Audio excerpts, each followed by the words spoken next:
All right, let's dive into a story that's been around for, well, thousands of years. It's a short one, but man, it packs a punch with a huge lesson about being ready. Seriously, think about it for a second. That pit in your stomach when you're racing against the clock. That panic, knowing you might miss something huge. We've all been there, right? Well, turns out that feeling is nothing new.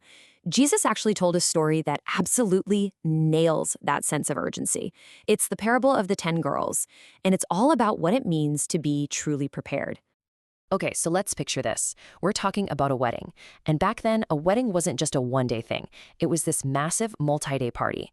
Our story starts with 10 young women just waiting to be a part of the celebration.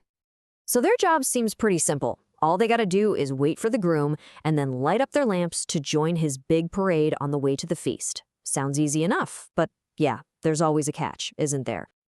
And right from the get-go, the story splits these 10 girls down the middle. And what separates them isn't how they look or where they're from. It all comes down to one single choice they made beforehand.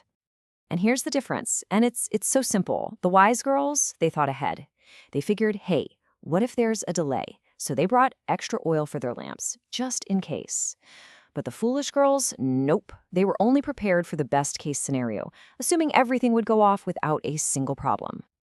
And you can probably guess what happens next, right? Things did not go according to plan. That long wait, it turned into a real test. A test of who was really ready, and it sets the stage for the most dramatic part of the story. So, the groom, he's late, like really late. Hours start to drag by, and you know how it is. The initial excitement just kind of fades. And eventually, all 10 of them, wise and foolish alike, they all just drift off to sleep. All the while, their lamps are still burning, slowly, quietly, using up that precious oil. Then, bam, out of nowhere, at midnight, a shout just rips through the night. He's here! The bridegroom is coming! And just like that, everyone's awake, scrambling to their feet, trying to get their lamps ready for the big moment. And this is the moment of truth. The foolish girls look down, and to their horror, their lamps are sputtering, flickering, about to go out. They're completely out of oil. That one little detail they didn't plan for has come back to bite them at the absolute worst time. So, totally panicking, they run over to the wise girls. Please give us some of your oil, they beg. But the wise girls say no. And it's not because they're being mean. It's just logic. They basically say, look, there might not be enough for all of us. If we give you some, we might all run out before we even get there. So what could they do? The foolish girls have to dash off into the middle of the night, trying to find someone who's even open to sell them more oil. And right then, in that exact moment they were gone, yep, the bridegroom shows up. The 5 wise girls, lamps blazing, they get to join the parade, they go right into this amazing wedding party, and then the door is shut and locked. And by the time the other 5 finally get back with their oil, it's over. They're locked out. Too late. Okay, so obviously this story isn't really about party planning, right? It's a parable, which means it's loaded with symbolism. And the biggest symbol of all is that oil. So what on earth is it supposed to represent? Well, in this interpretation, the oil isn't just fuel for a lamp. It's a symbol for the Holy Spirit. It stands for having a real, personal connection with God. You know, the kind of relationship that fills your life with things like love and joy and kindness. And that totally explains why the wise girls couldn't just share their oil. Think about it. You can't borrow someone else's relationship with God.